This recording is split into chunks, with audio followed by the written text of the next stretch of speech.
Hey guys, tonight we're talking about Vikings, people who lived in places where winter wasn't a season, it was a long-term personality trait. So before you get comfortable, take a moment like the video and subscribe, but only if you genuinely enjoy what I do here. And let me know in the comments where you're tuning in from and what time it is for you. It's always fascinating to see who's joining us from around the world. Now, dim the lights, maybe turn on a fan for that soft background hum, and let's ease into tonight's journey together. By all reasonable logic, and several unreasonable ones, Viking homes should have failed immediately. Vikings lived in places where winter didn't arrive politely. It showed up early, stayed far too long, and behaved like an uninvited guest who refused to leave and kept turning down the heat just to see what would happen. Snow didn't fall. It accumulated. Darkness wasn't atmospheric, it was a lifestyle. The sun appeared briefly, like it was doing a courtesy check, then disappeared again without explanation. Wind came off the sea sharp enough to make you reconsider inventing civilization in the first place. This was not brisk. This was not refreshing. This was the kind of cold that made mistakes permanent. And yet, Viking homes did not freeze solid. Not halfway through winter. Not during storms. Not even when the outside world looked like a frozen punishment simulator. Families lived indoors without turning into cautionary tales. Children survived. Elders survived. Meals were cooked. Arguments happened. Life continued. Which is frankly suspicious, because if you put a modern house in those conditions, it immediately collapses emotionally. Pipes burst. Heating systems give up. Someone starts Googling, is it normal for walls to scream? Emergency alerts light up phones like it's the end of civilization. Vikings, meanwhile, sat inside their homes thinking, yes, this is unpleasant, but acceptable. This wasn't because Vikings were magically resistant to cold. They hated it. Frostbite hurt them just as much as it hurts anyone else. People still died if they were careless. The difference was that Viking homes were not built on hope. They were built on the assumption that winter was hostile, cruel, and absolutely not impressed by human optimism. They didn't design houses and then react when things went wrong. They designed houses assuming everything would go wrong. Cold air would try to get in. Wind would look for weaknesses. Snow would pile up aggressively. Fire would be unreliable. So Viking homes were designed to deny winter access. Not heroically, not dramatically, quietly, methodically, almost rudely. The goal was not comfort. The goal was not beauty. The goal was to remain alive indoors while the outside world lost its mind. And that's the key idea going forward. Vikings didn't try to defeat winter. They just made sure winter wasn't invited inside. Everything else, the walls, the turf, the fire, the smoke, follows from that single, brutally sensible decision. Winter should have won. It just ran into better planning. Once Vikings accepted that winter was not going to negotiate, they made their first smart move. They stopped building houses that politely sat on top of the ground like optimistic suggestions. Instead, they dug in. Literally. Many Viking homes were partially sunken into the earth, because the ground is surprisingly good at one thing, not panicking. While air temperatures above ground were busy doing dramatic things, the soil stayed calm, stable, and emotionally mature. Vikings may not have used words like thermal regulation, but they absolutely understood that if you hide behind the planet itself, winter loses most of its leverage. Digging down meant the house immediately benefited from the Earth's natural insulation.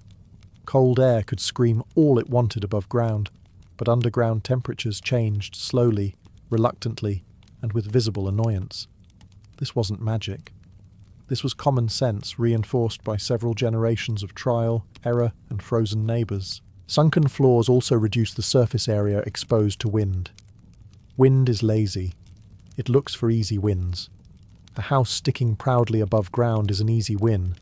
A house crouched low, hugging the landscape like it knows better, is not.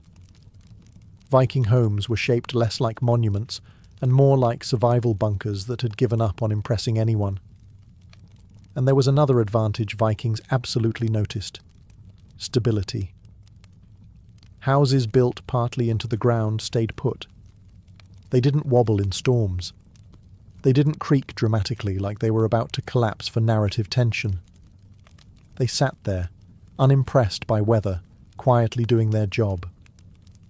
Of course, digging into the earth wasn't exactly fun. It meant labour, mud, cold hands, wet boots. But Vikings weren't trying to make construction enjoyable. They were trying to make winter survivable. Comfort during building was optional. Comfort during living was not. Even drainage was considered.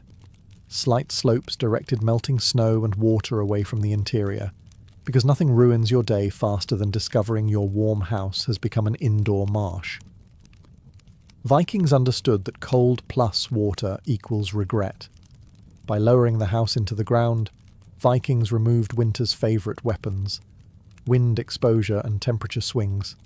The house became harder to attack, harder to chill, and harder to intimidate. So before we talk about walls, roofs, fires, or smoke, understand this. Viking homes didn't start by fighting winter. They started by hiding from it. And honestly, that decision alone won them half the battle. Once Vikings tucked their homes into the earth like sensible people hiding from a storm, they moved on to the next problem. Walls. Thin walls were not an option. Thin walls were an invitation. And winter is very good at accepting invitations. So Viking walls were thick. Not sturdy. Not well built. Thick. The kind of thick that made wind hit them, pause for a moment, and quietly decide it had better places to be. These walls were layered constructions: stone at the base, packed earth, timber framing, and turf piled on top like nature's version of a weighted blanket. Nothing here was accidental. Each layer had a job. Stone provided stability. Earth absorbed temperature changes. Timber held everything together. Turf sealed gaps and smothered drafts. Cold air had to fight through all of it, and frankly, it didn't have the stamina. Unlike modern walls that prioritize looking nice and hiding wires, Viking walls prioritized not killing the people inside. They were uneven, lumpy, and unapologetically ugly, which turns out to be an excellent strategy when you're trying to block Arctic wind. Smooth surfaces are for people who enjoy drafts sneaking in unnoticed. These walls didn't just stop cold, they slowed it down. And slowing heat loss is more important than completely eliminating it. Vikings understood that if you force cold air to work harder, it loses interest. Winter is relentless, but it is not patient. There was also mass involved, literal weight. Viking walls were heavy enough to store heat during the day and release it slowly at night. Once the interior warmed up, it stayed warm longer. The house remembered heat, which is more than can be said for most modern apartments. And if the walls shifted, cracked, or sagged, Vikings patched them immediately with more earth, more turf, more whatever was nearby. Maintenance was constant, but simple. No permits, no inspections, no arguments with someone named building code enforcement. From the outside, Viking homes looked squat, dark, and unimpressive, like they had already given up on aesthetics. But from the inside, during a storm, those walls were heroes. Silent, boring heroes that never got songs written about them. So, while winter howled outside, slamming into walls built to take the abuse, Viking families sat inside wondering why anyone would ever build houses differently. The walls didn't look strong. They were strong. And in a Viking winter, that was the only thing that mattered. At some point, Vikings looked at grass and thought, yes, this will save our lives. And against all expectations, they were absolutely right. Turf was the real secret behind Viking warmth. Not wood, not fire, not heroic endurance. Turf, grass, soil, roots, bugs included, cut into blocks and stacked like bricks with the confidence of people who had tried everything else and were done being polite to winter. These turf blocks weren't decorative. They were dense, heavy, and stubborn. The roots tangled together, creating natural insulation that trapped air and blocked drafts. Vikings stacked turf on walls and roofs until their homes looked less like buildings and more like small, grassy hills that had given up on being hills. And the best part? The grass kept growing. That meant Viking houses were wrapped in living insulation year-round. In summer, the turf stayed cool. In winter, it locked heat inside like a wool cloak that never needed washing. Snow piled on top and didn't slide off immediately, which modern architects might call a problem. Vikings called it free insulation. The roof, covered in turf, became a thick thermal barrier. Cold air had to fight through soil, roots, trapped air, and compacted earth just to say hello to the ceiling. Most of the time, it gave up halfway and went to harass someone else. Was turf heavy? Yes. Did roofs sag under the weight? Sometimes. Did Vikings care? Only enough to add more support beams and keep going. Turf also sealed gaps naturally. As it settled, it filled cracks and tightened itself. No caulking required. No maintenance manuals. Just gravity and patience doing their thing. And let's talk about fire safety, because somehow, despite living under a roof made of grass, Viking homes didn't burn down constantly. The turf stayed damp enough to resist flames, and the layer of soil acted as a fire break. If sparks landed on the roof, they usually fizzled out like disappointed fireworks. From the outside, Viking homes looked unimpressive. Low, dark, slightly lumpy, like they had lost a fight with landscaping. But inside, they were warm, quiet, and shockingly stable. Turf didn't just block the cold. It absorbed sound. It smothered wind. It muted winter's tantrums. Vikings didn't invent turf buildings because they loved nature. They invented them because nature was trying to kill them, and turf, quietly and reliably, said, "Not today." Once Vikings had insulated their homes with enough turf to qualify as mobile ecosystems, they made another smart decision. They kept the roofs low, very low, because nothing says, "I respect physics," like refusing to give heat somewhere to escape. High ceilings look impressive. They also allow warm air to rise, linger uselessly above your head, and then abandon you entirely. Vikings wanted none of that. Their homes weren't trying to impress visitors. They were trying to keep toes functional. Viking roofs sat close to the living space, hovering just above standing height. If you were tall, congratulations. You learned to hunch. This wasn't poor planning. It was intentional posture training for survival. Lower ceilings meant heat stayed where people actually existed, instead of drifting upward to admire the rafters. The weight of the roof mattered too. Timber beams were thick, heavy, and layered with turf on top. Snow piled up during storms and stayed there. Instead of collapsing the structure, the snow acted like an extra insulating blanket. Modern homeowners panic when snow doesn't slide off their roof. Vikings saw snow staying put and thought, "Excellent, the house has put on a coat." Inside, the low roof also slowed air movement. Less space meant fewer drafts. Warm air didn't swirl around aimlessly. It stayed calm, collected, and useful. Viking homes didn't have airflow. They had air cooperation. Of course, low roofs came with trade-offs. Smoke had less room to rise. Light was limited.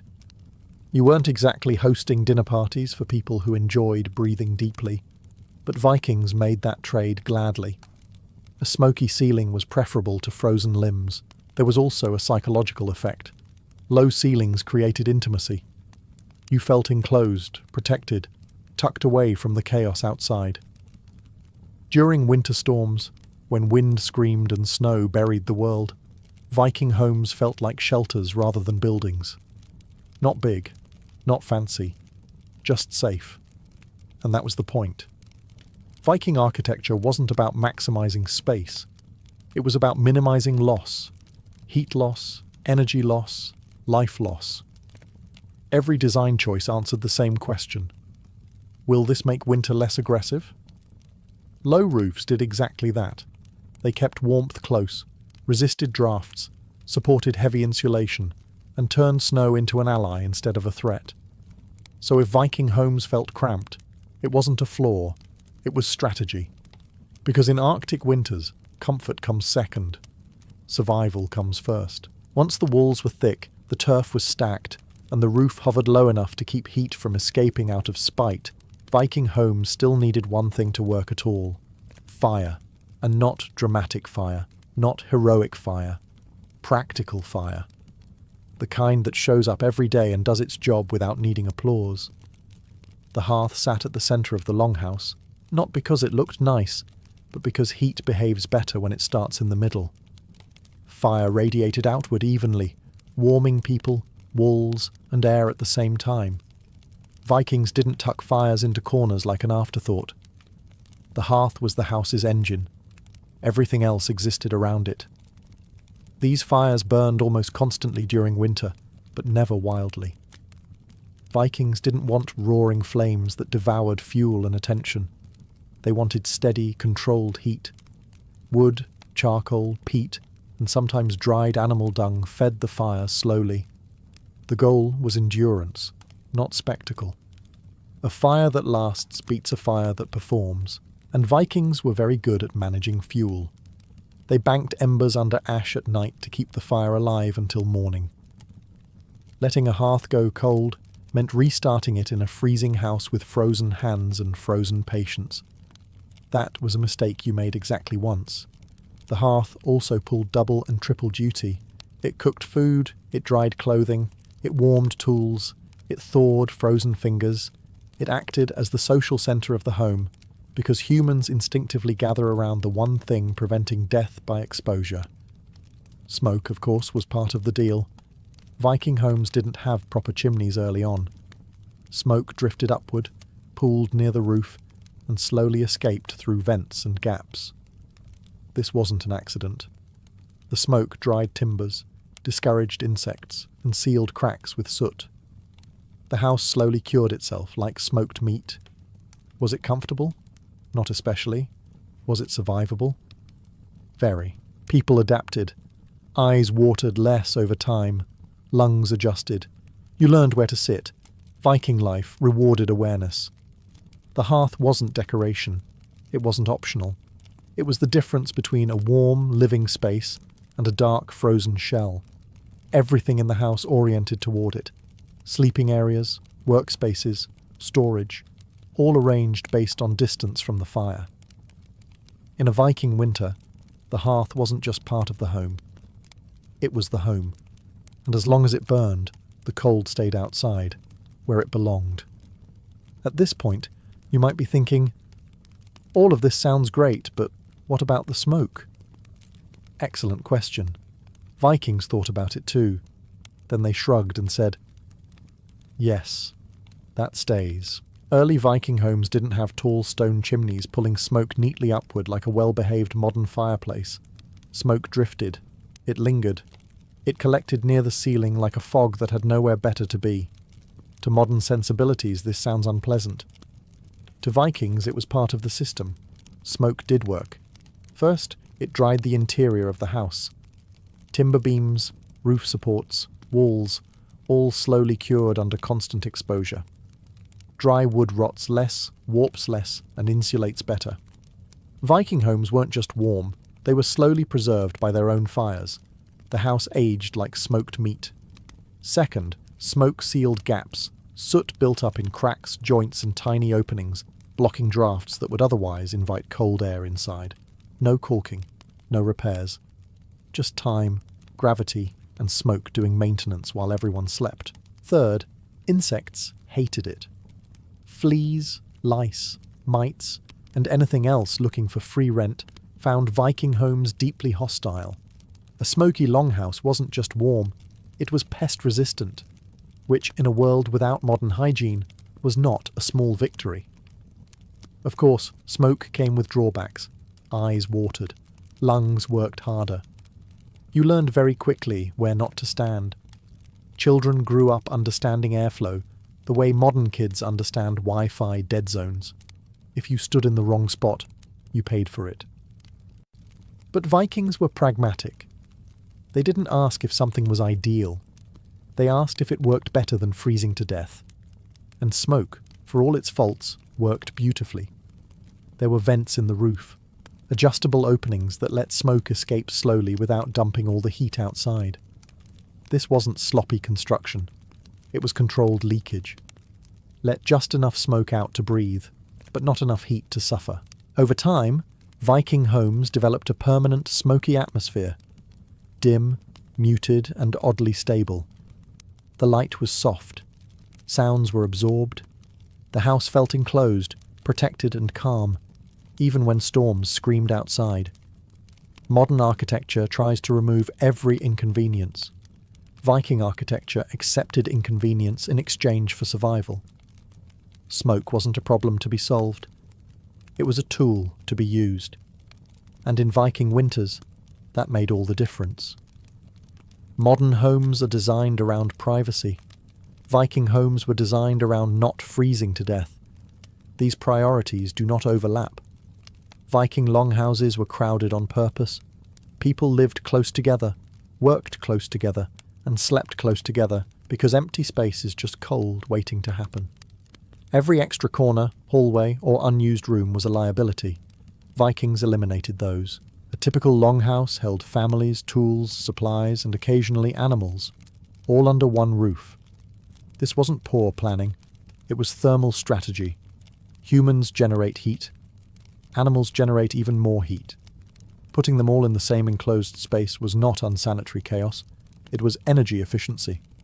During the worst winters, livestock was sometimes brought indoors. Cows, sheep, or goats were housed at one end of the longhouse, separated by low partitions. Did this smell good?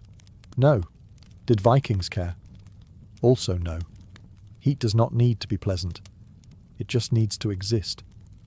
Body heat mattered more than personal space. Sleeping alone wasn't brave or independent. It was inefficient. Families slept side by side on raised platforms, layered with furs, sharing warmth whether they liked each other that day or not. Winter did not respect emotional boundaries. Crowding also reduced airflow.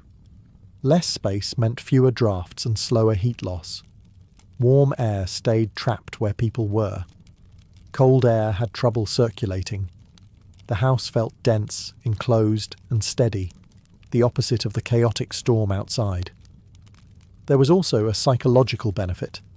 In winter darkness that lasted for months, Viking homes felt alive. You could hear breathing, movement, fire crackling, animals shifting. Silence was rare. Isolation was rarer. Even during storms, the longhouse felt occupied, active, and human. Crowding also simplified survival tasks. One fire warmed everyone. One cooking area fed the household. Tools were shared. Repairs were noticed immediately. If something went wrong, a draft, a leak, a failing beam, someone felt it right away.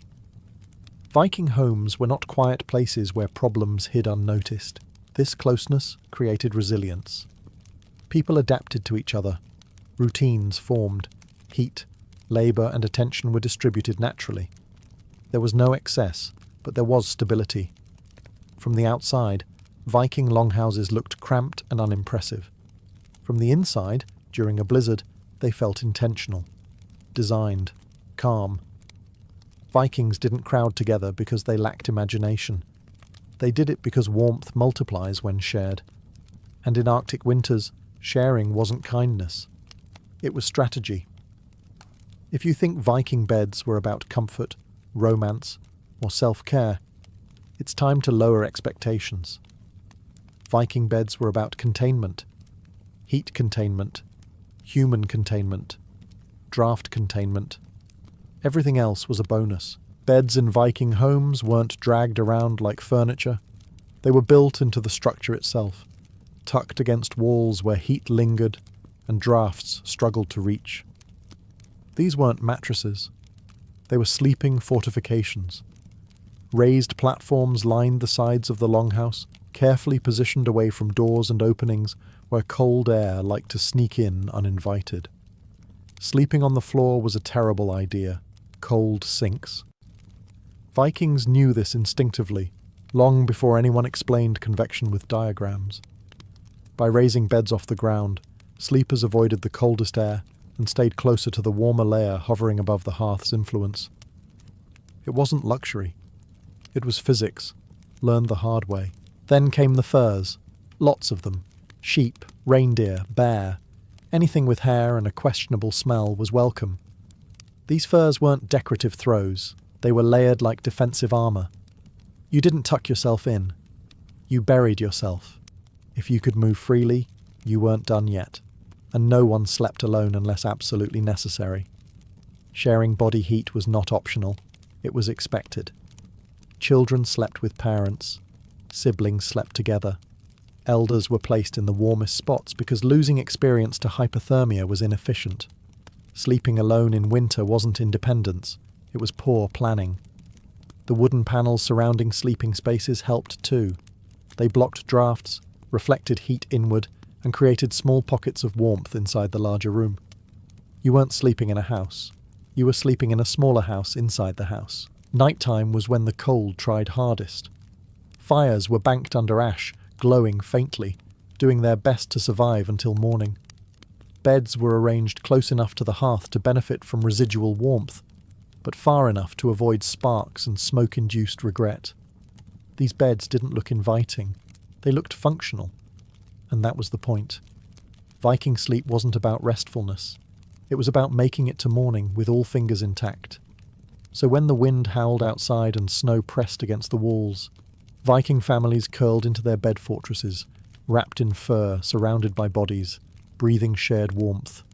It wasn't cozy, it was effective.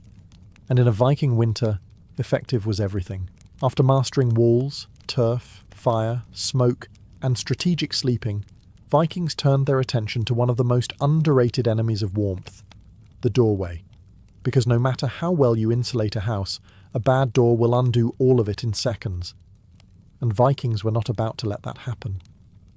Viking doors were small, not charmingly small, aggressively small, narrow, low, and unapologetic.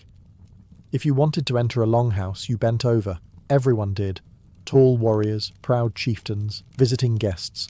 All of them bowed to the doorway whether they liked it or not. This wasn't a cultural gesture. It was heat management.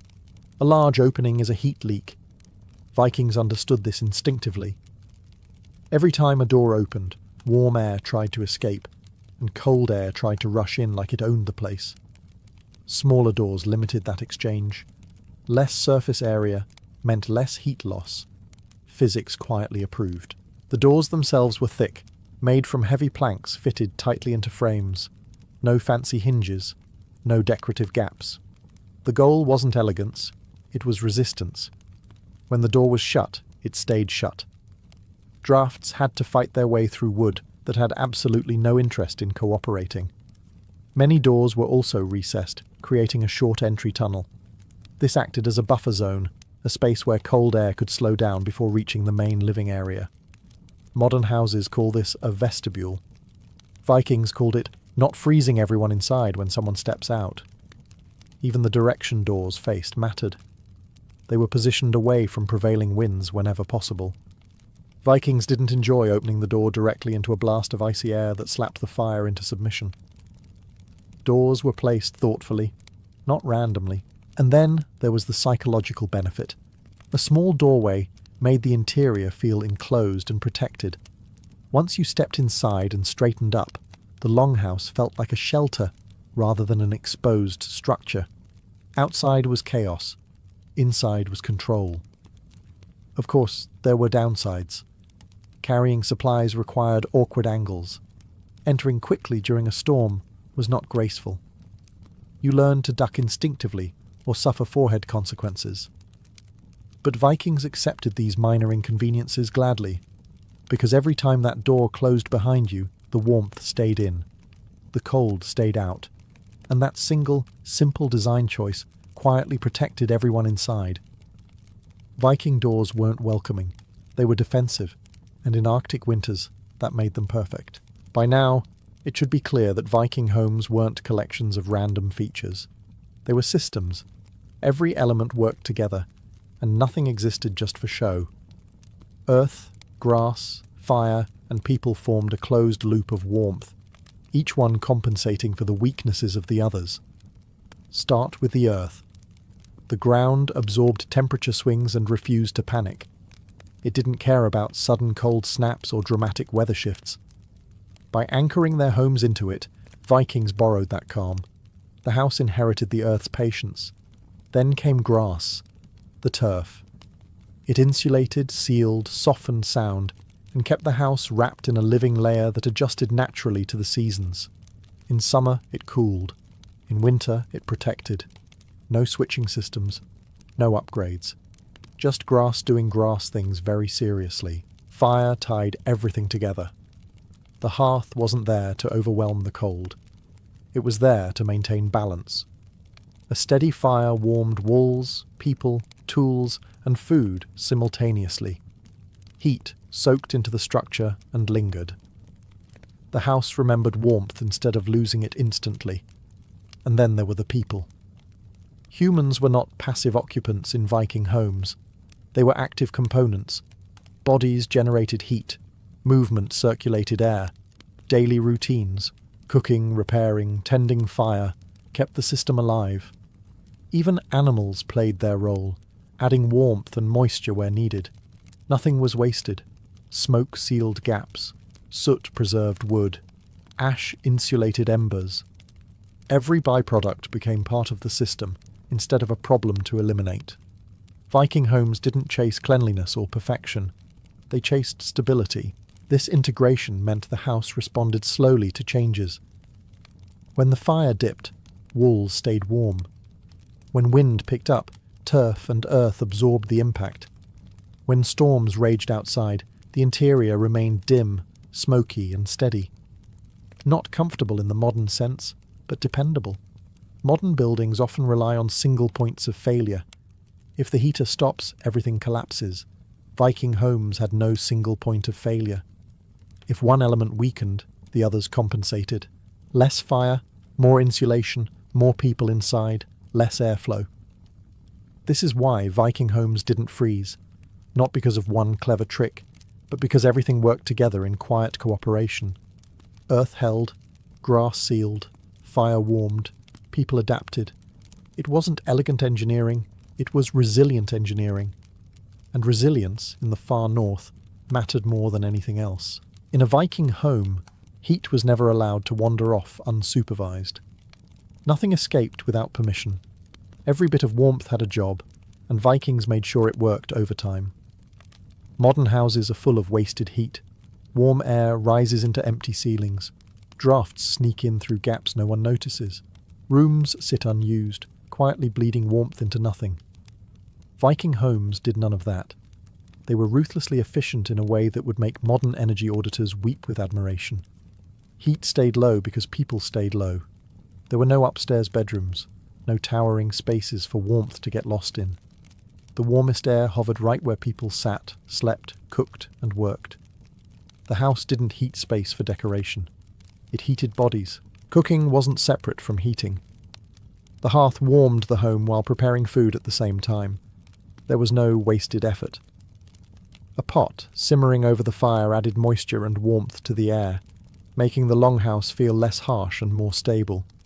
Even boiling water pulled double duty. Clothing dried near the fire, releasing moisture back into the room and preventing damp cold from creeping in. Wet wool, left unattended, would sap heat like a traitor. Hung near the hearth, it became part of the thermal cycle instead of a liability. Even ash mattered. Embers were banked under ash at night, insulating them so the fire could be revived in the morning without starting from nothing. Letting a fire die completely wasn't just inconvenient, it was inefficient. Vikings hated inefficiency more than discomfort. The structure itself absorbed heat. Walls warmed slowly during the day and released it at night. Turf roofs trapped warmth and softened temperature swings. The house functioned like a giant smoky heat battery that didn't care how dramatic the weather became outside. Nothing was excessive. Nothing was decorative. Everything was intentional. Vikings didn't chase constant warmth. They chased consistency. A steady, predictable environment mattered more than peaks of comfort, followed by drops into misery. The longhouse was never hot. It was never cold. It simply existed in a narrow, survivable range. And that's why Viking homes didn't freeze. Not because they burned more fuel, not because they were tougher, but because they refused to waste heat. In a world where gathering fuel was hard and winter was relentless, waste wasn't just careless, it was dangerous. While winter raged outside like it had a personal vendetta, the inside of a Viking longhouse stayed remarkably calm. Not cheerful, not luxurious, just calm. And in the middle of an Arctic storm, calm is priceless. Blizzards could pile snow against the walls until the house looked like it was being slowly buried by the world itself. Wind screamed across the landscape, rattling anything foolish enough to stand tall. Outside, visibility vanished, sound distorted, and survival became a temporary condition. Inside the longhouse, life continued with muted stubbornness. The air was dim and smoky, yes, but it was still. No icy drafts racing across the floor, no sudden temperature drops. The walls absorbed the violence of the storm and refused to pass it on. You could hear the wind, but you didn't feel it. That difference mattered. People kept working.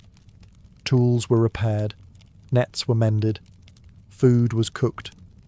Children played quiet games that didn't involve running, because running indoors was inefficient and discouraged. Elders sat close to the hearth, not because they were fragile, but because experience deserved priority seating. The predictability of the interior mattered psychologically. When winter lasts for months, unpredictability becomes dangerous. Viking homes created a stable micro-world where routines survived even when the outside world collapsed into chaos. The house felt like a pause button on the environment, and this stability wasn't accidental. Every design choice, low ceilings, thick walls, packed interiors, reduced sensory overload. Sound softened, light diffused. The home felt enclosed, almost womb-like, which sounds poetic until you remember it was designed to keep you alive. Even during storms that reshaped the landscape overnight, the inside of the longhouse changed very little. The fire burned steadily. The smoke drifted the same way it always did. The temperature stayed within a narrow, tolerable range. That consistency allowed people to rest, think, and plan instead of merely endure. Modern people often underestimate how exhausting constant cold is. Not just physically, but mentally. Vikings understood that survival wasn't only about staying warm, it was about staying functional. A calm interior preserved energy. Panic wastes heat. So while winter tried to dominate the world outside, Viking homes quietly refused to participate. The storm could scream. The snow could bury everything. The wind could test every seam. Inside, the longhouse waited it out. Not heroically, not dramatically, just patiently. There's a popular idea that Vikings survived the far north because they were tougher than everyone else. Stronger, harder, more resistant to pain and cold. It's a flattering image, and also mostly wrong. Vikings froze just as easily as anyone else. Frostbite didn't care about reputation. Winter didn't pause out of respect. People who made mistakes still died. The difference wasn't physical toughness, it was planning. Vikings didn't rely on endurance to survive winter. They relied on design. They assumed the cold would win any direct confrontation, so they avoided fighting it head-on. No dramatic struggles, no heroic suffering, just quiet, methodical decisions that stacked the odds in their favour. Every part of the home reflects this mindset. They didn't build tall to show power. They built low to conserve heat. They didn't leave space unused for comfort or status. They packed it with people, tools, animals, and warmth. They didn't chase fresh air at the cost of freezing. They accepted smoke because it solved more problems than it created. This wasn't laziness, it was optimization. Viking solutions often look crude to modern eyes because they weren't refined for comfort. They were refined for survival. Smooth walls and wide rooms look nice, but they leak heat. Clean air feels good, but it removes warmth. Privacy sounds appealing, but isolation is cold. Vikings rejected all of that without hesitation. They also didn't rely on a single clever trick. There was no secret Viking heater. Instead, there were dozens of small, sensible choices layered together. Each one reduced heat loss just a little. Each one made life just a bit more stable. And when combined, those small choices made the difference between freezing and living. This is why Viking homes feel so deliberate. Nothing is accidental. Nothing is decorative without purpose. Even inconvenience has a function. Low doors keep heat in. Smoke irritates eyes but seals gaps. Crowding reduces drafts. Everything trades comfort for consistency, and consistency was what mattered. Vikings didn't survive winter because they were fearless. They survived because they were realistic. They understood their environment, respected its limits, and designed their lives around those limits instead of pretending they didn't exist. Strength fades, endurance breaks, planning lasts, and that's why Viking homes never froze. Not because Vikings were stronger than winter, but because they were smarter than it. So after all the turf, the smoke, the low ceilings, the crowded beds, and the doors designed to humiliate you slightly, we arrive at the simple truth. Viking homes never froze because they were never meant to be impressive. They were meant to work. Every part of a Viking longhouse answered one question and one question only. Will this keep us alive through winter? If the answer was yes, it stayed. If the answer was no, it was discarded without sentimentality. Beauty, comfort, and convenience were all negotiable. Survival was not. Vikings didn't rely on a single clever trick or miracle material. There was no magical insulation, no secret heating method lost to time. Instead, there was a system: earth stabilizing temperature, turf sealing heat, walls storing warmth, fire working steadily, smoke maintaining the structure, people and animals filling the space with life and energy. Nothing stood alone. Everything cooperated.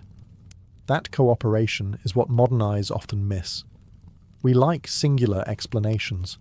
Vikings succeeded because of turf roofs, or thick walls, or constant fires.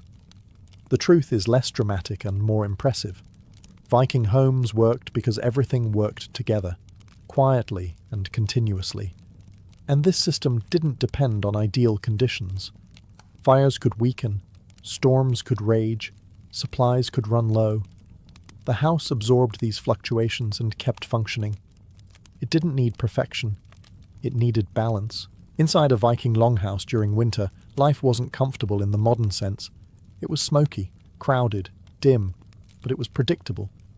And predictability is a luxury when the world outside is hostile. Viking homes didn't try to eliminate winter. They reduced its influence until it became manageable. Cold was allowed to exist, just not inside. Wind could scream, just not through the walls. Snow could bury the land, just not the people. And that's the final lesson. Vikings didn't defeat winter with strength or bravery. They defeated it with humility. They accepted their environment, learned its rules, and built their lives around them instead of fighting them. That's why their homes never froze. Not because winter was weak, but because Viking design was relentless. And honestly, 1,000 years later, it's still quietly brilliant. In the spring of 1701, Edo Castle was meant to be a place of ritual calm. Its halls were polished, its rules unspoken but absolute. This was the political heart of Tokugawa Japan, where etiquette mattered as much as steel, and where a misplaced word could wound more deeply than a blade. Daimyo from across the country gathered to receive imperial envoys, an event drenched in symbolism, hierarchy, and centuries of tradition. Among them was Asano Naganori, a young lord from the Ako domain. Asano was earnest, serious, and not especially seasoned in the brutal subtleties of court politics. He had been assigned to help prepare the reception ceremonies, a task that required flawless manners, and absolute obedience to protocol. To guide him, the shogunate appointed Kira Yoshinaka, a senior official responsible for instructing visiting lords in proper conduct. On paper, this was a normal arrangement. In reality, it was a trap. Kira had a reputation. He was experienced, powerful, and widely disliked. Contemporary accounts describe him as arrogant and sharp-tongued, a man who expected lavish gifts and unquestioning deference.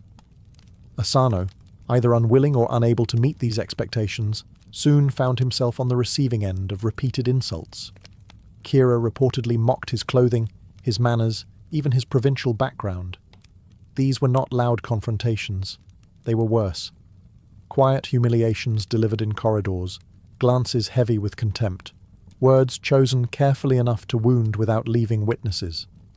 In samurai culture, honor was not an abstract idea.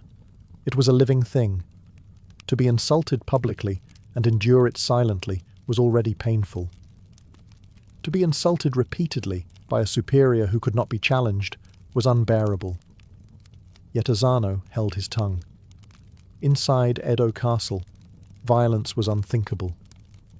Drawing a weapon within its walls was among the gravest crimes imaginable. Then, on the 14th day of the 3rd month, something broke.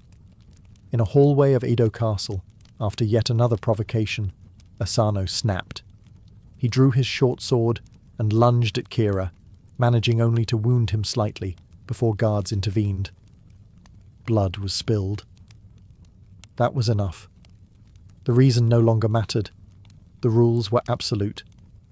By sunset, Asano's fate was sealed. And with that single impulsive strike, a quiet insult inside a palace became the spark for one of Japan's most enduring legends. The punishment was swift, merciless, and entirely predictable. In Tokugawa Japan, laws were not flexible when it came to violence inside the shogun's palace. Intent did not matter.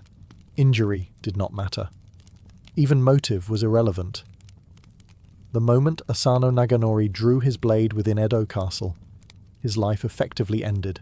That same day, the shogunate issued its judgment. Asano was ordered to commit seppuku, ritual suicide, before nightfall. No trial, no appeal, no chance to defend himself or explain the months of provocation that had led to that moment. Samurai justice valued order above fairness, and the order had been violated in the most sacred space in the realm. Kira Yoshinaka, the man who had been attacked, suffered only a shallow wound. He lived. He was not punished. In the eyes of the law, he was the victim. Asano was the criminal. Seppuku was meant to be an honorable death, but there was nothing gentle about it. It was a final performance of loyalty and discipline, carried out under supervision.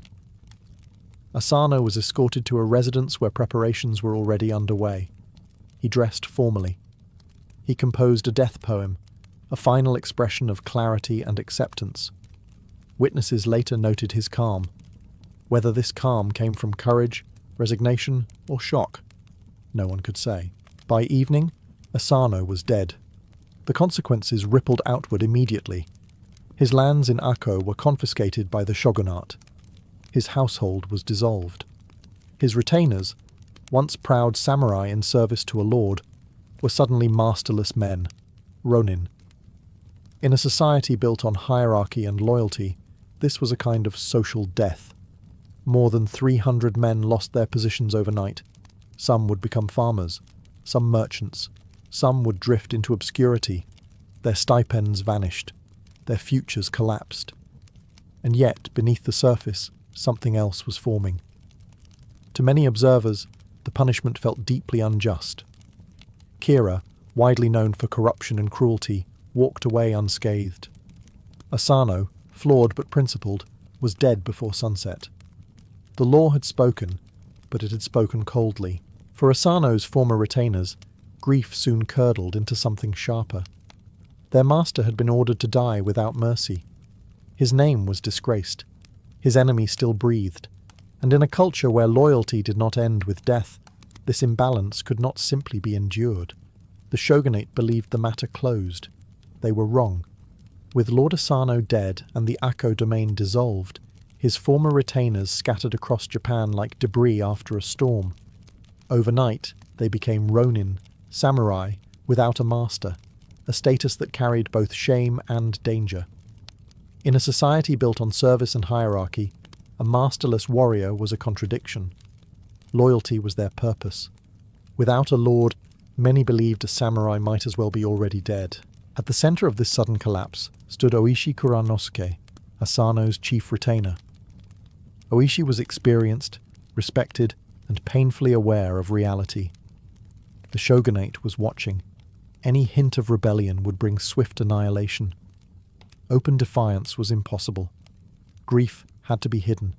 Rage had to be swallowed. At first, Oishi appeared to accept defeat. He advised patience. He ordered the former retainers to disperse, to find work, to survive. To outsiders, it looked like surrender. Some of the ronin believed it was. A few accused Oishi of cowardice.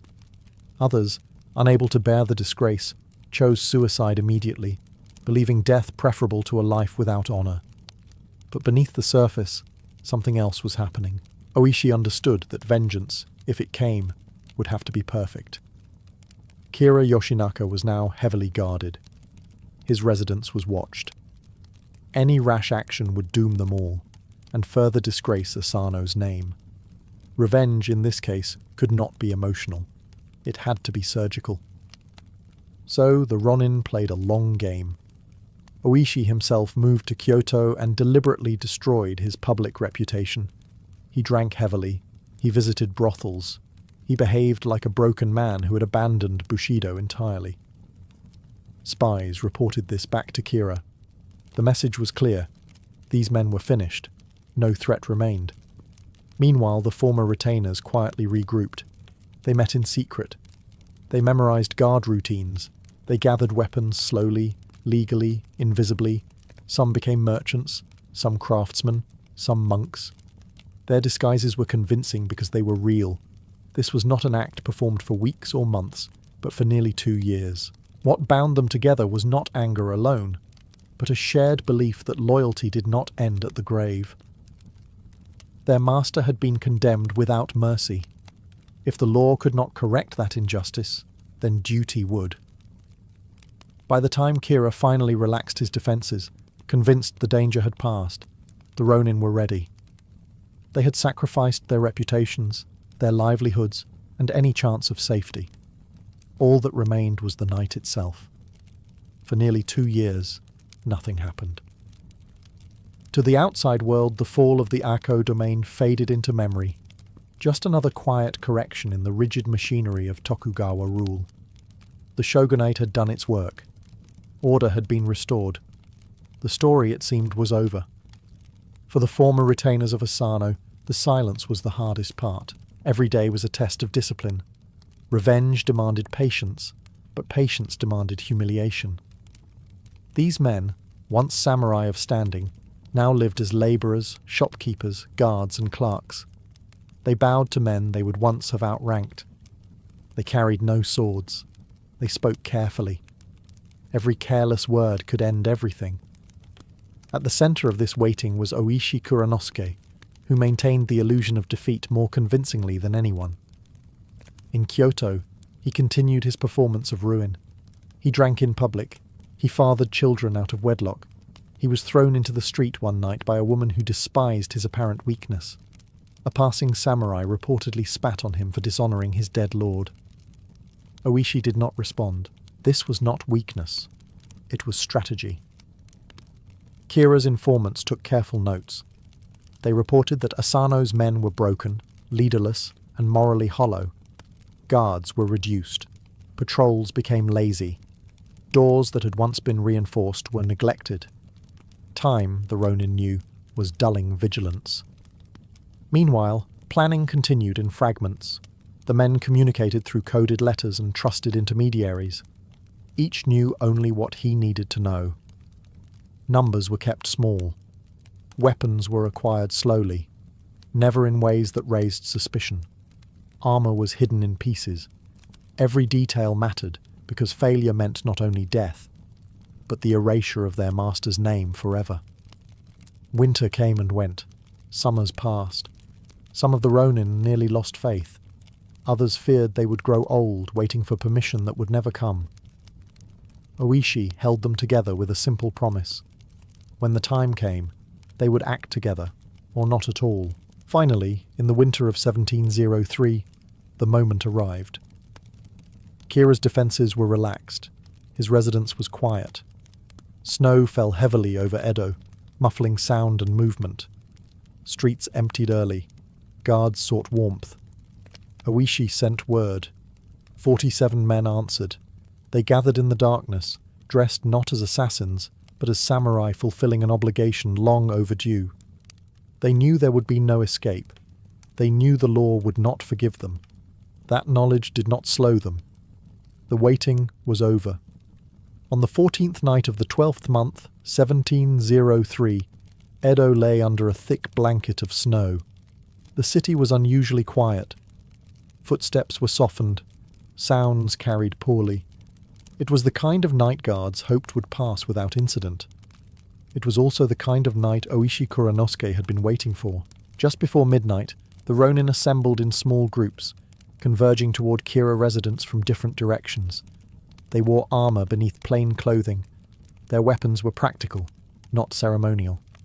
There would be no duels, no speeches, no hesitation. This was not a battlefield. It was an execution carried out in the name of duty. Oishi divided the men into 2 units. One would storm the front gate, the other would enter through the rear. Bells were hung nearby and struck deliberately to alert neighbours and officials. This was no secret murder. They wanted witnesses. They wanted the authorities to know exactly who they were and why they had come. The attack was swift and controlled. Guards were overwhelmed, disarmed, or killed with minimal noise. Despite the violence, discipline held. No looting. No unnecessary cruelty. Servants were restrained, but spared. Women and children were left unharmed. The Ronin were not there to terrorize a household. They were there for one man. Inside the residence, confusion spread. Kira Yoshinaka was hidden by his retainers, moved from room to room as the sounds of fighting drew closer. Some defenders fled. Others fought desperately. Snow mixed with blood in the courtyard. Lanterns fell and shattered. Still, the Ronin advanced methodically, checking each room, calling out Kira's name, demanding he face them. At last, they found him.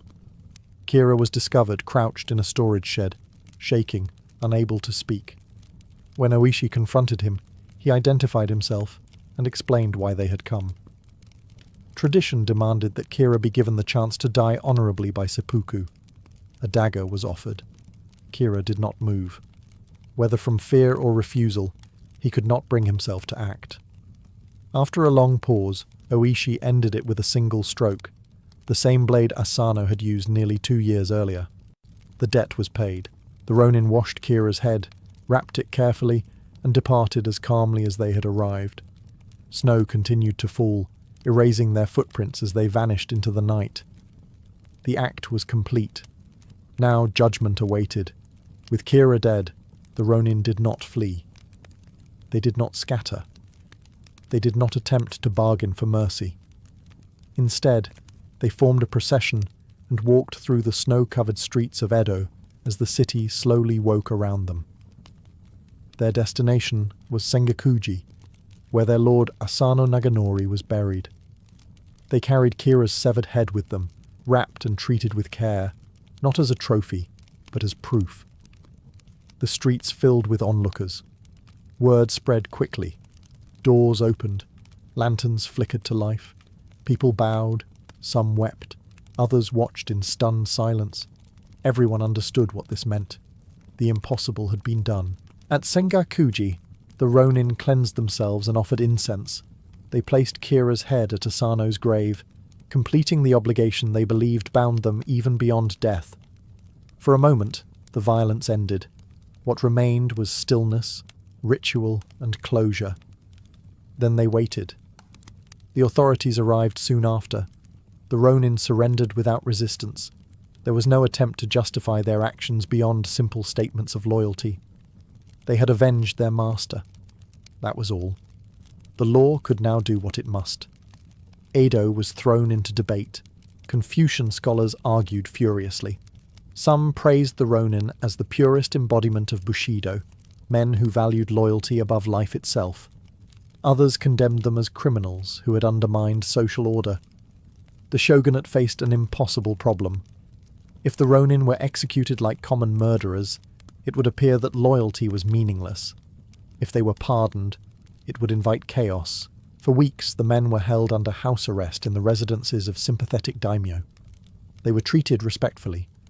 Crowds gathered daily at Sengakuji, leaving offerings, poems, and prayers. The story spread far beyond Edo.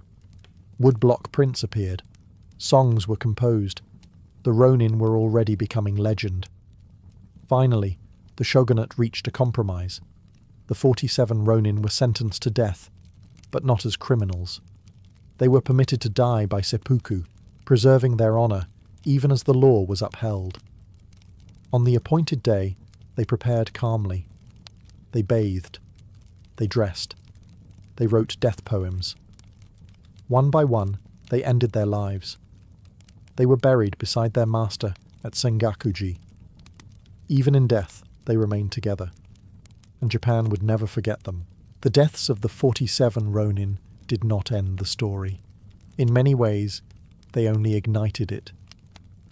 Almost immediately after the final seppuku, Japan found itself locked in a moral argument that would last for centuries. The law had been satisfied. Order had been preserved. And yet, few people felt comfortable calling the outcome just. At the center of the debate was a contradiction that Tokugawa society preferred not to confront. Loyalty was praised as the highest samurai virtue, yet obedience to the shogunate was the foundation of peace. The Ronin had honored one principle by violating the other. If they were heroes, then the law was heartless. If they were criminals, then loyalty was empty rhetoric. Scholars split along philosophical lines. Confucian thinkers argued that the Ronin had acted correctly. A vassal's duty to his lord, they claimed, outweighed all other obligations. Without such loyalty, society itself would rot. Legalists, however, warned that praising the Ronin invited rebellion. If every perceived injustice justified private revenge, the fragile peace of the Tokugawa era would collapse into endless vendettas. The shogunate's compromise sentence did little to quiet the argument. Allowing the men to die by seppuku acknowledged their honor, but executing them affirmed the supremacy of the law. It was a carefully balanced decision, but it pleased no one completely. That discomfort lingered.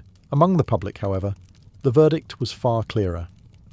Ordinary people flocked to Sengakuji, where the graves of the Ronin and their master became a place of pilgrimage.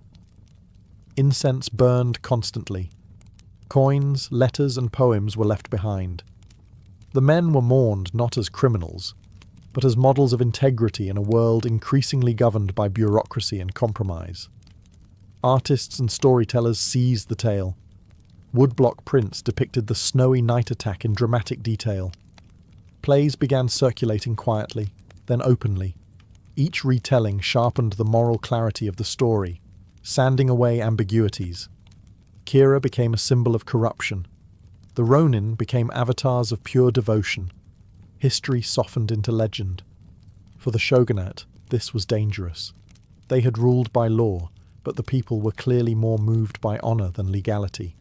And so, the story was tolerated, but watched closely. It was allowed to exist, but never officially celebrated. What had begun as a palace insult had grown into a national mirror, forcing Japan to ask an uncomfortable question. When duty and law collide, which one truly defines honor?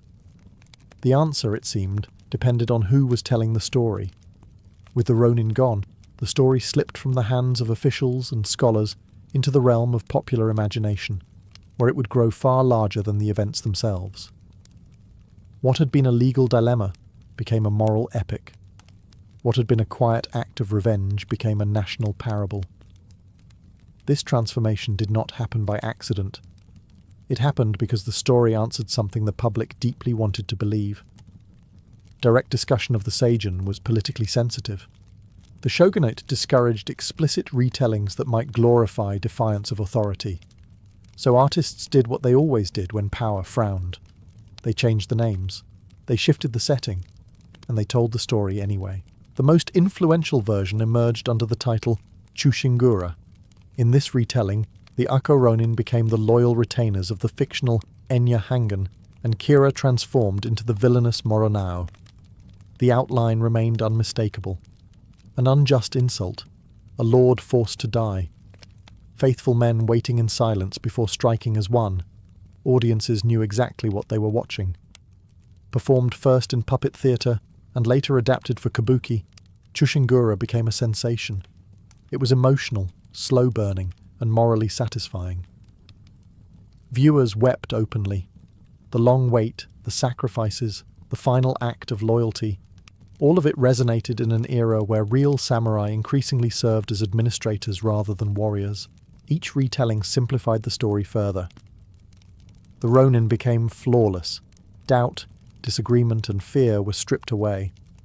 The messy reality of politics was replaced by a clean moral universe where loyalty was always right and betrayal was always evil. History blurred into myth, but the emotional truth only grew stronger.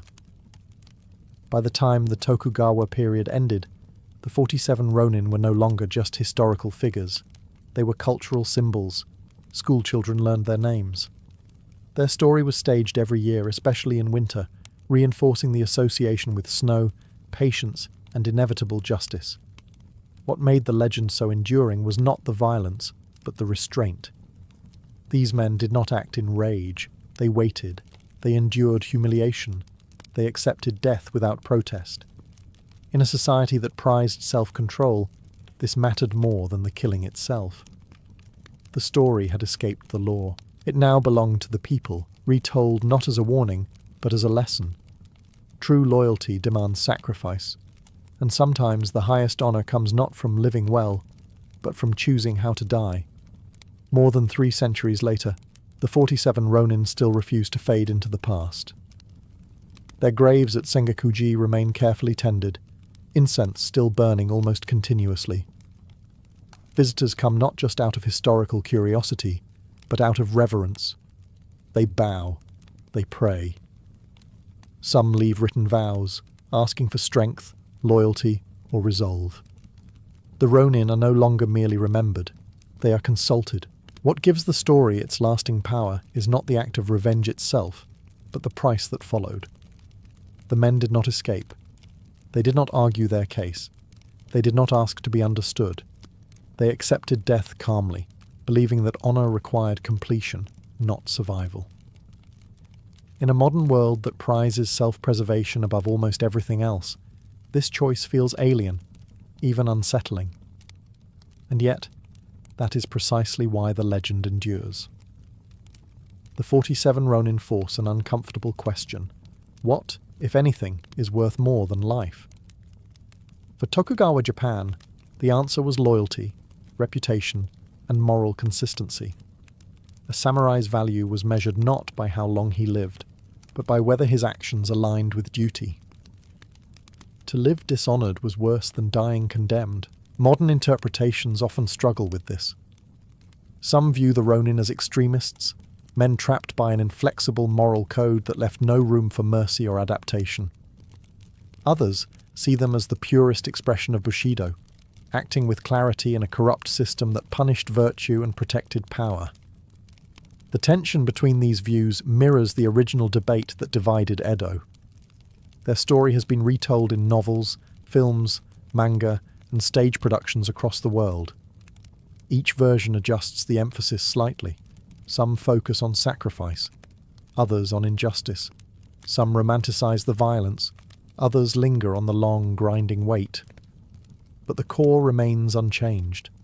Loyalty was not something these men spoke about. It was something they carried to its logical end. Perhaps that is the true reason the legend survives. It offers a rare kind of certainty. In a story filled with ambiguity, the Ronin never waver. They choose a path and walk it without compromise, even when that path leads directly to death. History remembers many warriors. Japan remembers these men not for how they fought, but for what they refused to abandon. And in that refusal, they became immortal. A medieval tournament did not begin with the clash of lances. It began days earlier, sometimes weeks, as an empty field outside a town slowly transformed into a temporary world governed by spectacle, hierarchy, and expectation. Wooden stands were raised for nobles and wealthy spectators. Colourful pavilions appeared like small kingdoms of cloth, each marked with coats of arms that announced lineage long before a knight ever spoke his name.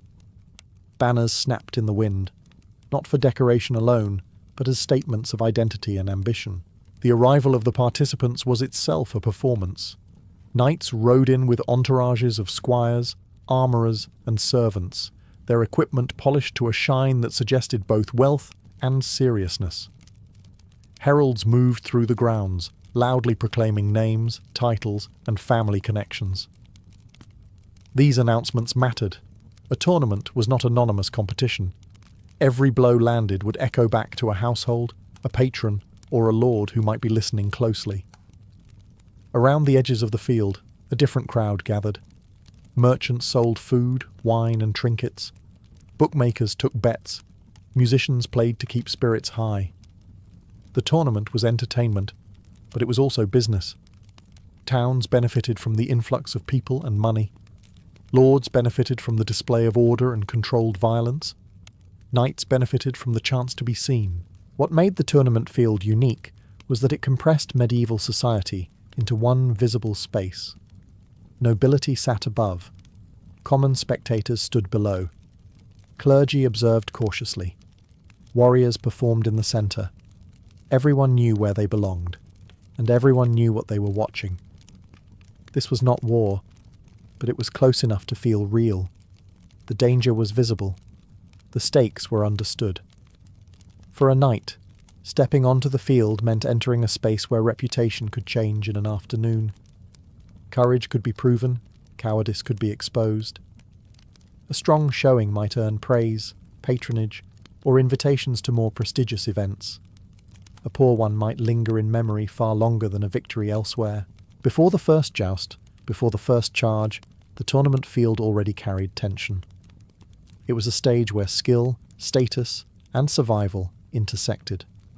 Once the signal was given, that carefully constructed world would erupt into noise, impact, and risk. But even in silence, the field was already doing its work. To an outsider, it might seem absurd that knights willingly hurled themselves into violent competition outside the necessity of war. But for a medieval knight, the tournament was not a pastime. It was an investment. Honour, wealth, and social mobility were all on the line, and few other arenas offered such immediate returns. Many knights, especially younger sons, inherited little or nothing. Land passed to eldest heirs. Titles followed bloodlines. For those born lower in the order of succession, skill with horse and weapon was often the only currency available. A tournament offered visibility. Perform well, and powerful lords might take notice. Patronage could follow. So could marriage prospects. Reputation, once earned, travelled faster than any messenger. Money mattered just as much as prestige. Victorious knights were entitled to the armour, weapons, and horses of defeated opponents, unless a ransom was negotiated instead. A single successful tournament could be financially transformative. Fine armour was ruinously expensive, but winning another man's harness could offset years of costs. This system ensured that competition was ruthless. Every opponent represented both danger and opportunity. There was also expectation. Knighthood was not merely a profession, it was a social contract.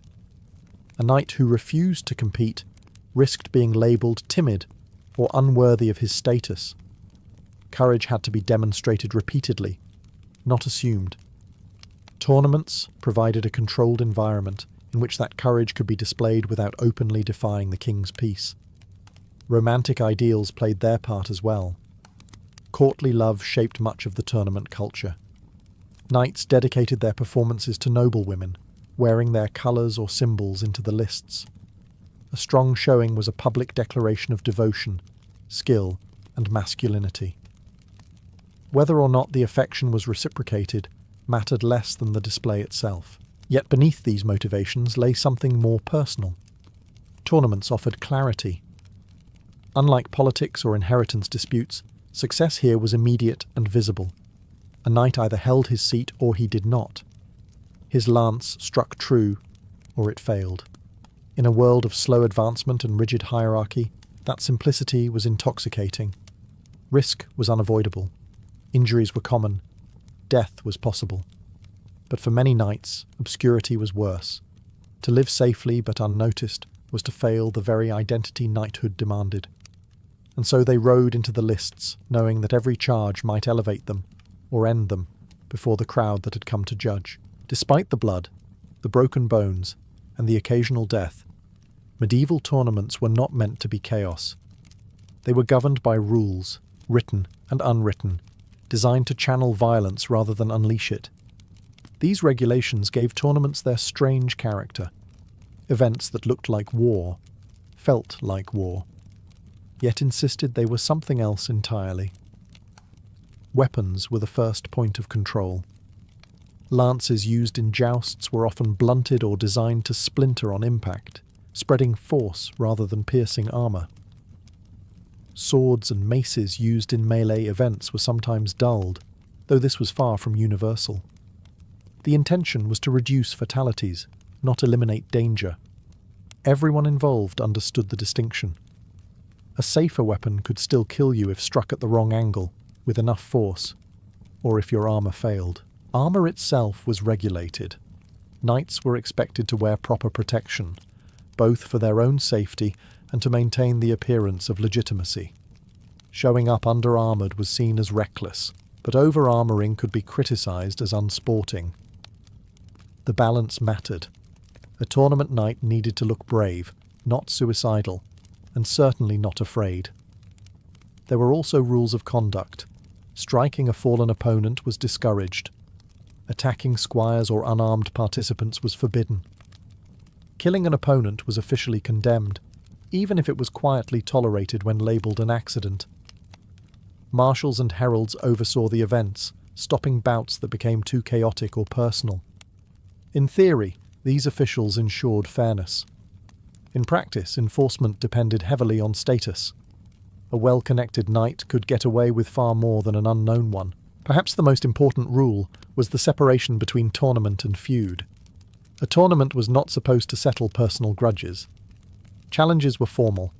Pairings were approved. Violence outside those bounds threatened the entire system. When rivalries spilled over into lethal intent, tournaments were suspended or banned altogether. Yet even with rules, tension constantly simmered beneath the surface. Knights pushed boundaries. They tested how much force was acceptable. They disguised aggression as enthusiasm. The rules created a framework, but ambition filled in the gaps. This was the paradox of the medieval tournament. It promised order, honor, and spectacle, while quietly relying on danger to make those promises believable. Without real risk, victory meant nothing. And without rules, the event would collapse into outright warfare. The line between sport and slaughter was thin. Every knight who rode into the lists knew exactly how thin it was. Among all tournament events, the joust rose to dominance because it was perfectly designed for an audience. It was simple, symmetrical, and brutal in a way everyone could understand. 2 knights, 2 horses, 1 narrow lane.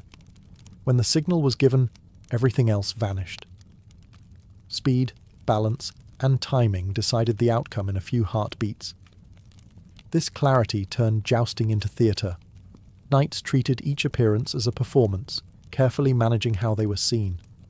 Armour was polished not only for protection, but for impression.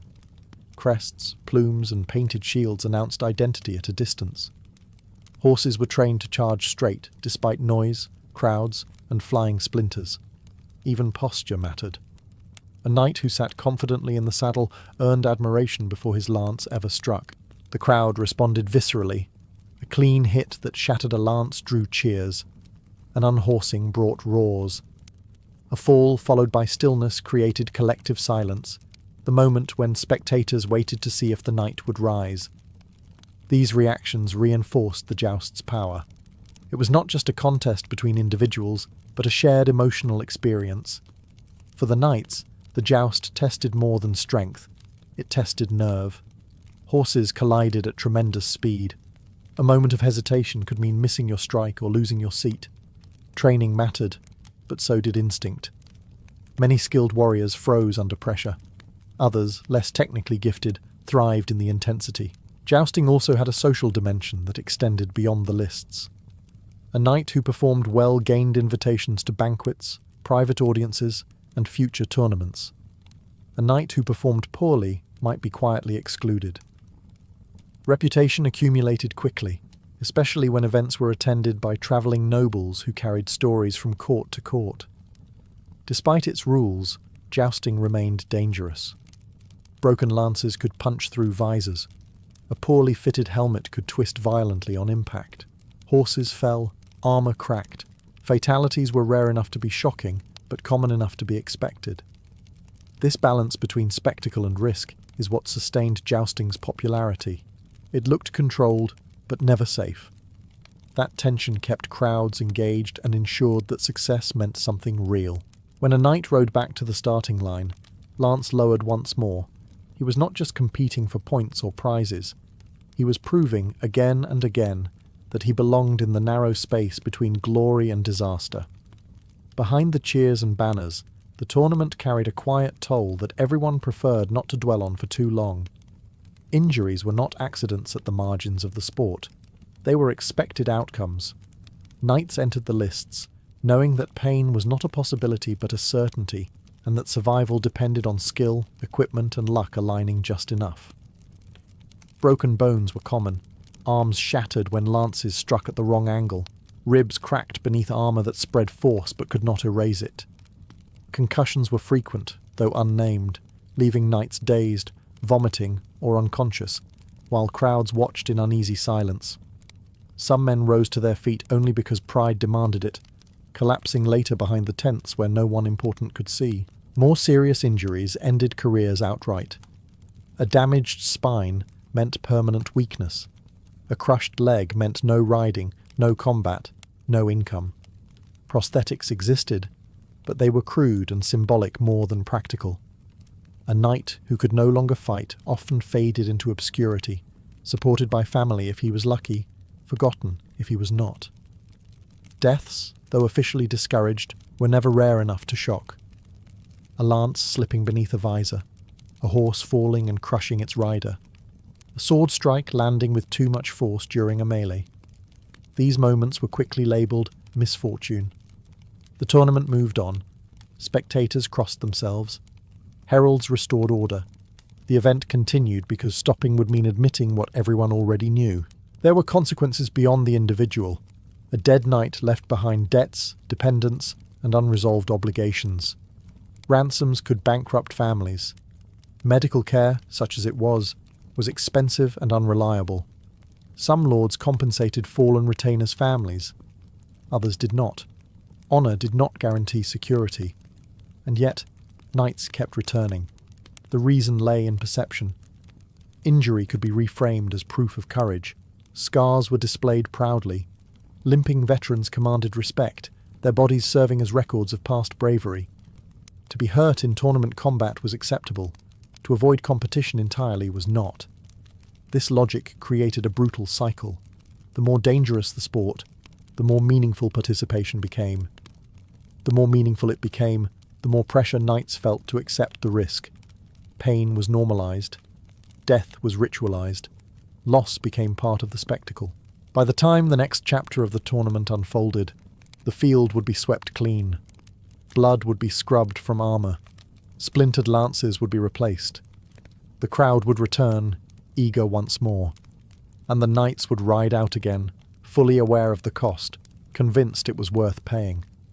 Tournaments were not fought for survival alone. They were fought for eyes.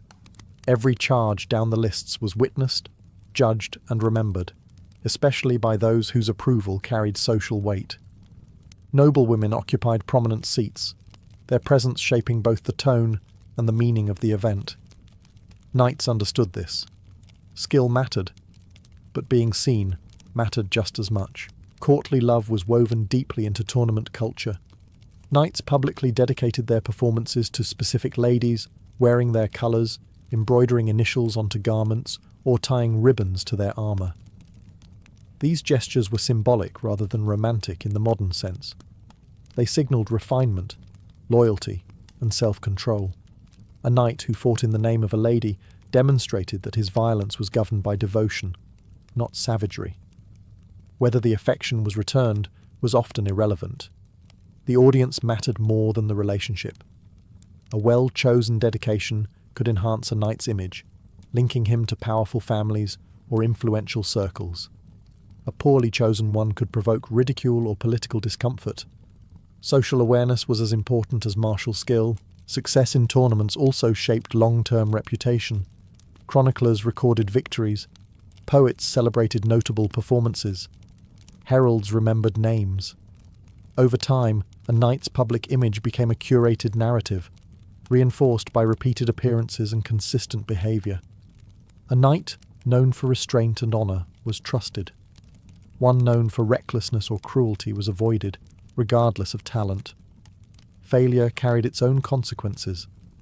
Being unhorsed repeatedly or displaying poor conduct damaged credibility. A single embarrassing incident could overshadow years of competent service. This pressure encouraged knights to manage not just how they fought, but how they reacted to defeat. Rising calmly after a fall mattered. Accepting loss with dignity mattered. The crowd noticed everything. Tournaments also created opportunities for advancement beyond the battlefield. Banquets followed the day's events. Conversations were held. Alliances formed. A knight who impressed in the lists might find himself invited into circles previously closed to him. Marriage prospects could improve. Patronage could be offered quietly, without public declaration. In this way, tournaments functioned as social auditions. Violence provided the test, but charm, discipline, and presentation determined the outcome. A knight was evaluated as a complete figure, not just a fighter. By the time the last lance was broken, judgments had already been made. Who belonged? Who did not? Who would be remembered? Who would fade? The tournament ended, but the image it created endured long after the field was cleared. While jousting captured the spotlight, the melee was where the tournament revealed its most chaotic side. Unlike the orderly lanes of the joust, the melee involved groups of knights fighting together across open ground. Dozens, sometimes hundreds, clashed at once. Lines broke, horses collided, shouting replaced ceremony. This was the closest a tournament came to real warfare. Melees were fought either on foot, on horseback, or in shifting combinations of both. Teams were formed in advance, often reflecting regional or political alliances. Strategy mattered. Knights who charged blindly were quickly overwhelmed.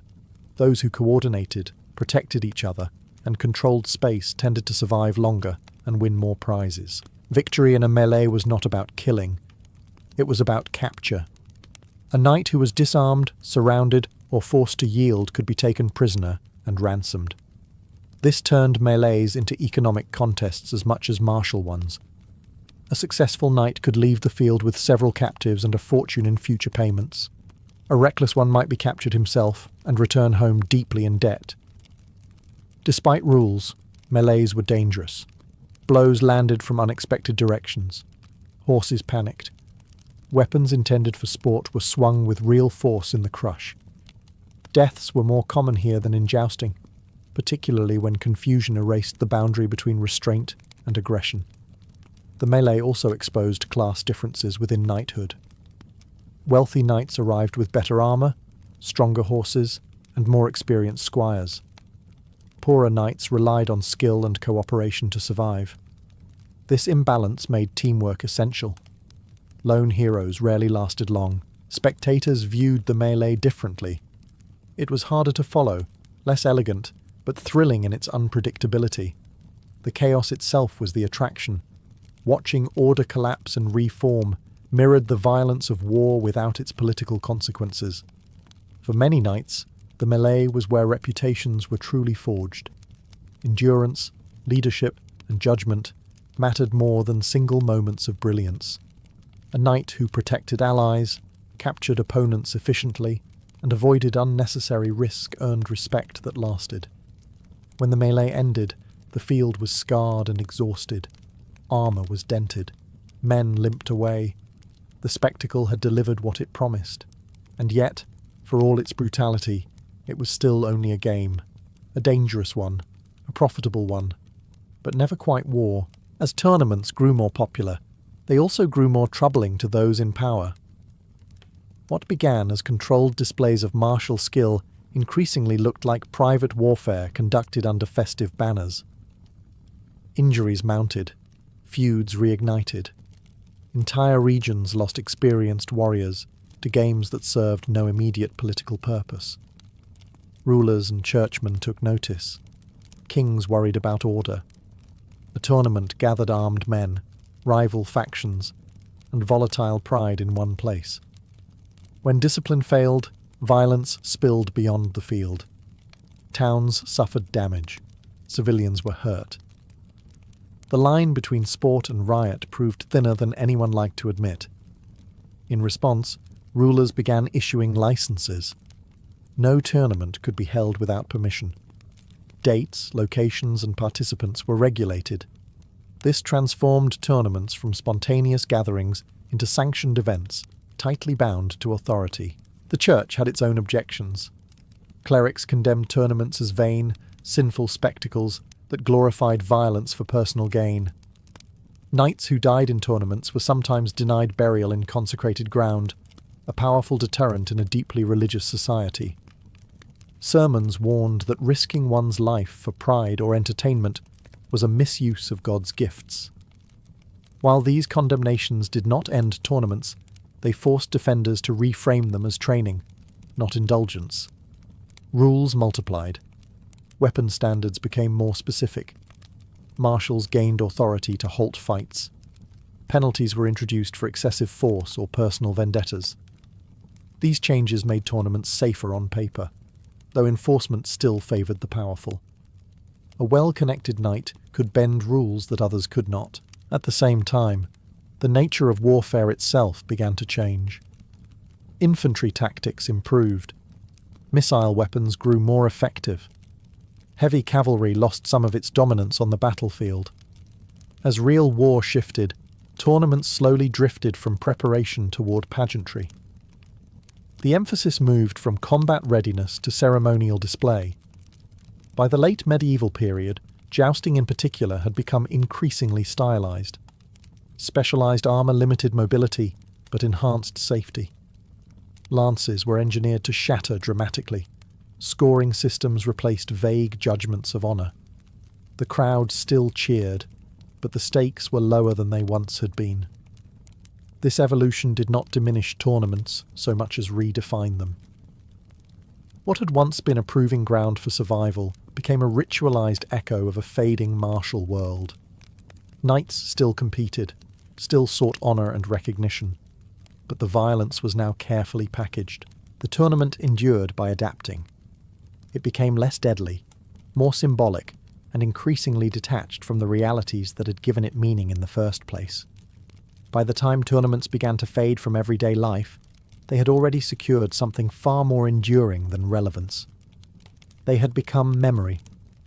What started as practical training for war evolved into a cultural symbol of knighthood itself, shaping how the Middle Ages would later be imagined, romanticized, and misunderstood. As warfare moved away from heavily armoured cavalry, the tournament lost its original purpose. Firearms, disciplined infantry, and centralized armies reshaped battlefields in ways a lone knight could no longer dominate.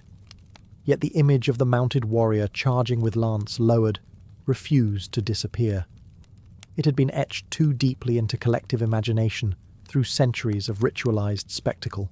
Nobles continued to stage tournaments long after they were militarily obsolete, precisely because they represented an idealized past. They offered order in place of chaos, rules instead of desperation, and honor instead of strategy.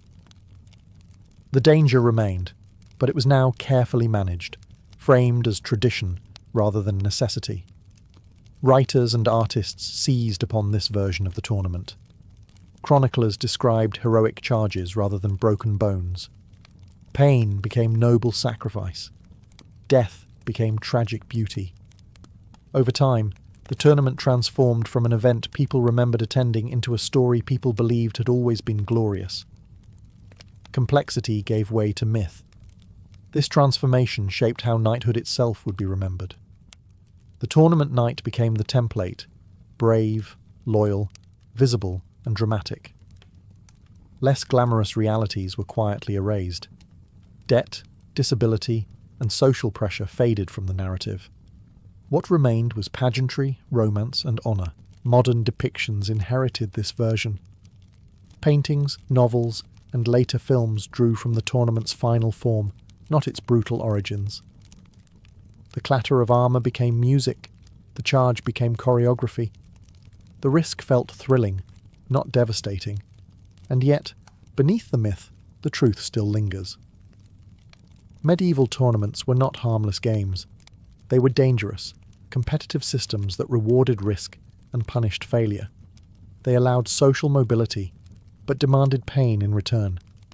They were equal parts: sport, performance, and controlled violence. That tension is why tournaments still fascinate. They sit at the intersection of beauty and brutality, discipline and chaos, ambition and tradition. They remind us that the medieval world did not separate entertainment from danger the way modern societies try to. The tournament field is long gone, but the idea of proving worth before a watching crowd remains very much alive. A medieval bathhouse was not a quiet, private space. It was loud, crowded, and unmistakably public. Long before you reached the door, you could smell it drifting down the street: heated water, damp wood, soap made from ash and fat, and the unmistakable scent of human bodies packed close together. This was not a retreat from society. It was society, condensed into steam and noise. Inside, the air was thick and heavy. Warm vapour clung to skin and hair, blurring outlines and softening faces. Wooden benches lined the walls. Large tubs or heated rooms filled the centre. Buckets of water were passed around, poured over shoulders, splashed onto floors. Servants moved constantly, stoking fires, carrying towels, refilling basins. Conversation echoed off stone and timber, mixing with laughter, gossip, and the slap of water against skin. Clothing was left behind almost immediately. In many bathhouses, nudity was expected, not shocking. Modesty existed, but it was flexible. Some patrons wrapped themselves loosely in cloth. Others did not bother. Social boundaries loosened quickly in the heat. A merchant might sit beside a craftsman. A travelling knight might share a bench with a local baker. In the bathhouse, bodies were equalised, at least temporarily. Bathing was not an occasional luxury. In many medieval towns, it was routine. People came to wash dirt from labour, to soothe aching joints, to relax after travel. Hot water was believed to open the pores and restore balance to the body. Cold plunges followed to close them again. The process was physical, deliberate, and familiar. But cleanliness was only part of the appeal. The bathhouse was a place to hear news, negotiate deals, and maintain relationships. Business agreements were discussed between buckets of water. Arguments were settled. Friendships were reinforced. In an age without private bathrooms, this was where daily hygiene intersected with community life. The atmosphere could shift quickly. What began as calm conversation might turn raucous as wine was served. Some bathhouses offered food, music, or massage. Others rented private tubs for those who could afford them. Not all bathhouses were equal, and reputation mattered. Stepping into the steam meant stepping into a space where bodies, voices, and intentions mixed freely. It was intimate without being private, communal without being orderly. And for medieval people, it was not strange at all. It was simply where life, sweat, and society met. To medieval people, bathing was not about vanity. It was about balance. Health was believed to depend on the proper regulation of the body's internal forces, and bathing played a central role in that effort. Hot water opened the pores, allowing impurities to escape. Cold water closed them again, sealing the body against harmful influences. This logic guided not only bathing, but much of medieval medicine. Physicians regularly recommended bathhouses as part of treatment. Warm baths were prescribed for fatigue, joint pain, digestive trouble, and melancholy. Herbal infusions were added to the water, each plant chosen for its perceived effect on the body. Rosemary stimulated circulation, chamomile soothed, sage strengthened. The bathhouse functioned as a kind of public clinic, accessible to anyone who could pay the modest fee. Clean skin was also believed to protect against disease. Dirt, sweat, and stagnant fluids were thought to block the body's natural flow, inviting illness. Bathing restored movement and harmony. This belief explains why bathhouses flourished in medieval cities long before modern plumbing. Cleanliness was not ignored. It was pursued using the tools available. Bathing also followed seasonal rhythms. In colder months, hot baths were especially valued, both for warmth and for maintaining health. In warmer seasons, bathing helped cool the body and prevent overheating.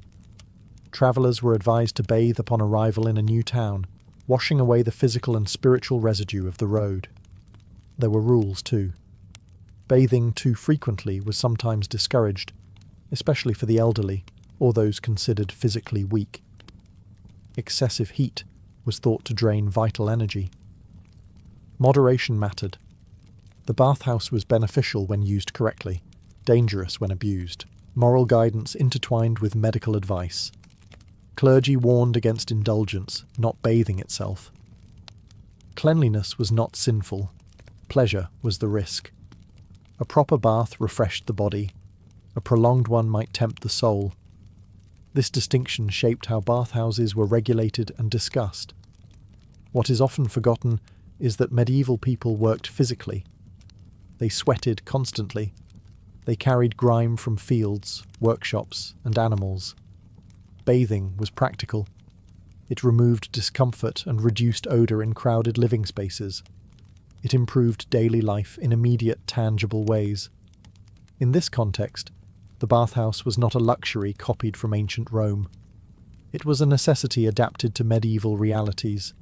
It blended medical theory, routine hygiene, and community custom into a single institution. To step into the bath was to participate in a shared understanding of how bodies worked and how health was maintained. Cleanliness, for medieval people, was neither ignorant nor accidental. It was intentional, structured, and deeply woven into their view of the human body. Once inside the bathhouse, the rules of ordinary public life softened. The heat, the steam, and the absence of clothing stripped away many of the visible markers that defined medieval society outside.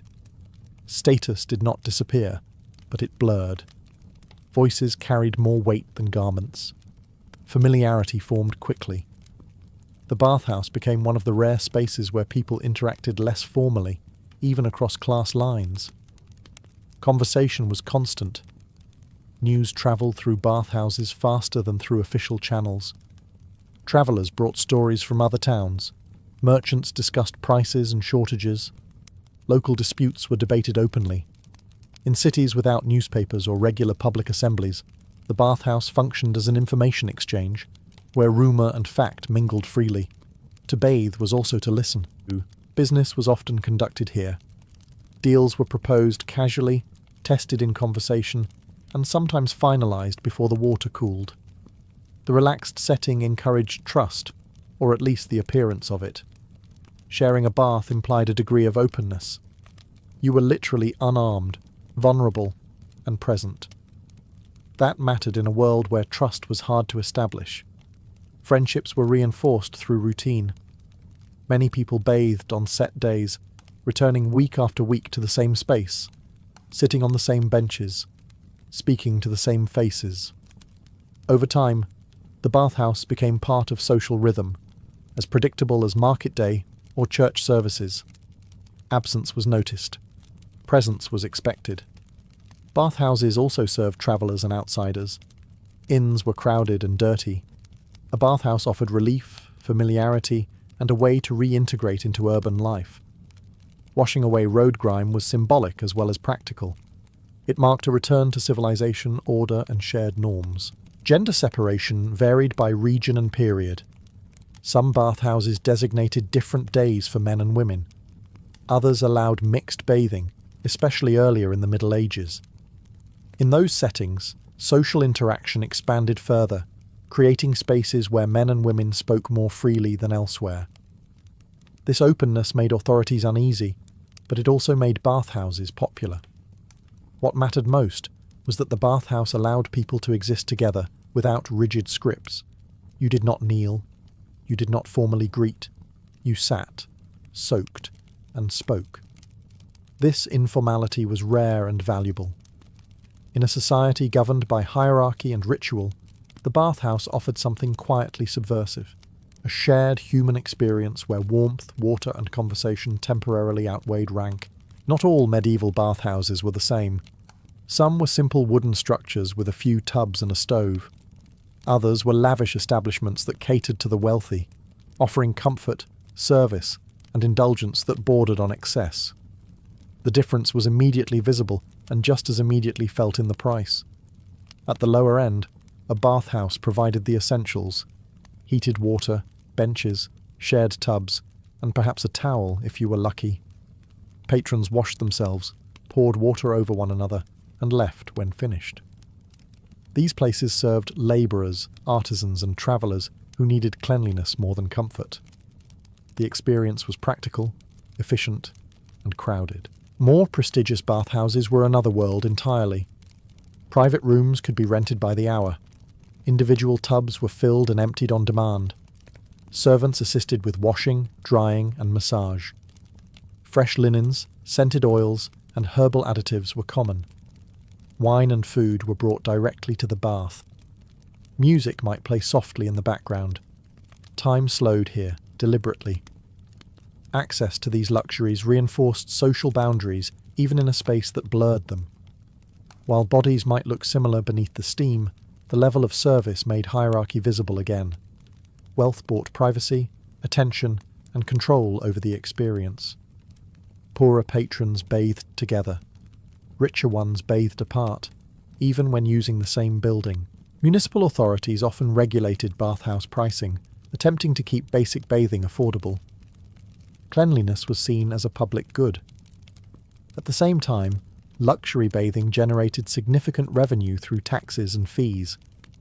City governments tolerated and sometimes encouraged upscale bathhouses because they attracted visitors and money. Class also shaped expectations of behaviour. In modest bathhouses, conversation was loud and unfiltered. In expensive ones, etiquette returned. Voices were lowered. Interactions were more restrained. Privacy was protected. The same act of bathing took on different meanings depending on where it occurred. These distinctions mattered socially. Being seen entering a high-status bathhouse signalled wealth and refinement. Regular attendance became part of personal reputation. Conversely, frequenting only the cheapest establishments could quietly mark one's financial limits.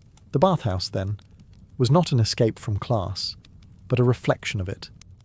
Steam might blur faces, but it did not erase inequality. Instead, it offered a compressed view of medieval society, where comfort, access, and dignity were distributed unevenly, even in water meant to cleanse everyone the same. Luxury did not change why people bathed. It changed how they were treated while doing so. The very qualities that made medieval bathhouses popular also made them suspect. Heat loosened bodies. Steam blurred boundaries. Nudity erased visual markers of restraint. To religious authorities and moral reformers, this combination was dangerous. Where people gathered unclothed, temptation was assumed to follow. Mixed bathing, in particular, caused anxiety.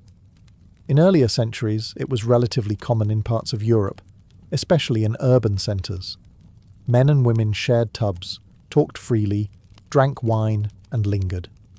For many patrons, this was normal social behaviour. For critics, it was an invitation to sin. Sermons warned that bathhouses encouraged lust, adultery, and moral decay. The bath, once praised for health, became a suspected gateway to vice. Some of these fears were exaggerated, others were not. Bathhouses did sometimes overlap with sex work.